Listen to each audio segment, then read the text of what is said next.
What is up, everybody? Eric here from Soundcast Studios. Today we're taking a look at the OLA5 optical compressor and how it sounds on vocals.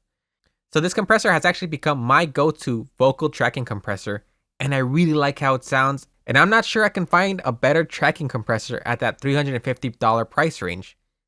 I think this compressor sounds really good, and I've come up with a couple of sound samples for you guys to hear. So here I have the verse. This is the verse without any compression.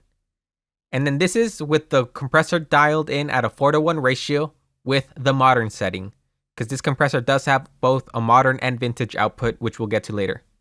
So let's hear how this sounds first. I loved her when she let me go.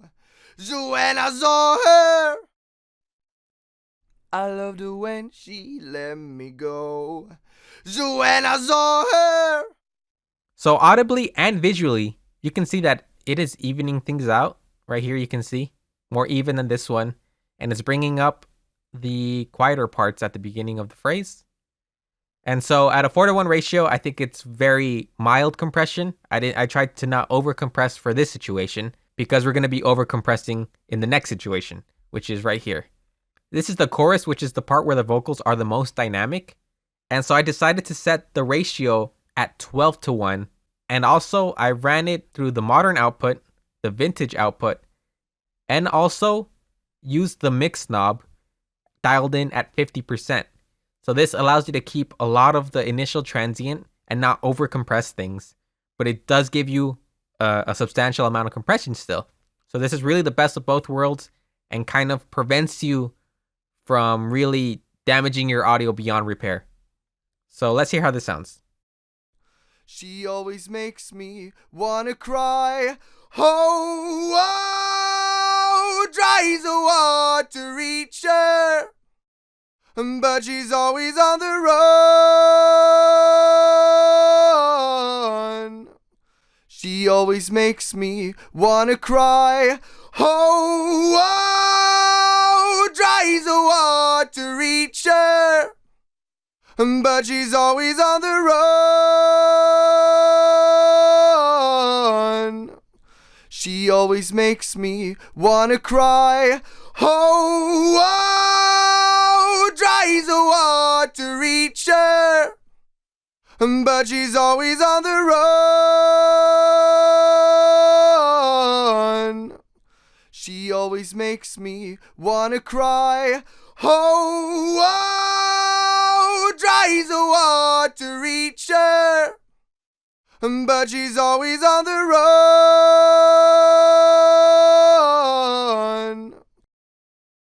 So as you can hear, even at 12:1 and with the substantial amount of compression I'm doing, I don't think it sounds bad. It might be a tad bit over compressed, but given the situation of how dynamic this chorus is, look how it's just evening everything out. Everything is just so even compared to this. Look at this. Right here, even. And it is just really leveling things out, which makes, it is a leveling compressor, which makes sense. But I think the 12:1 ratio still sounds good. I like the ability to be able to mix it in 50-50. I can compress really hard and not be too afraid of damaging my signal beyond repair, since I still have a lot of the initial transients and everything. And so this is why I've been tracking through it for the past couple of weeks. I've had no issues. I'm not afraid of over compressing really, even though generally when I'm tracking through it, I go around 4 to 6 decibels of gain reduction. I'm not going too crazy, but I'm not afraid of really pushing it since I know it's gonna still sound good.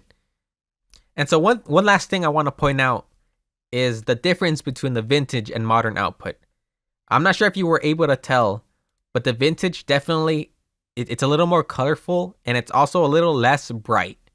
So I'll leave timestamps in the description below so you can A and B both the vintage and modern.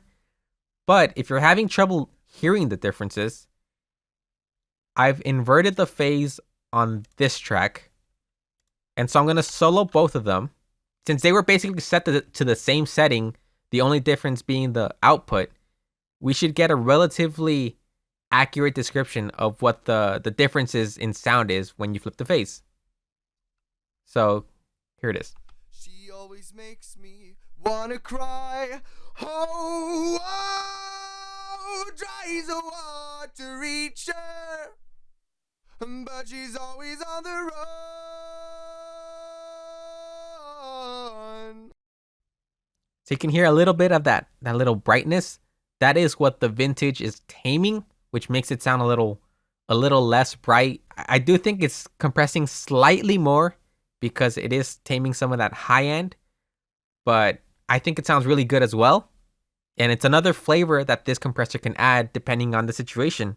If you want it modern and clean, you have it. If you want more color and a little warmer, you also have it.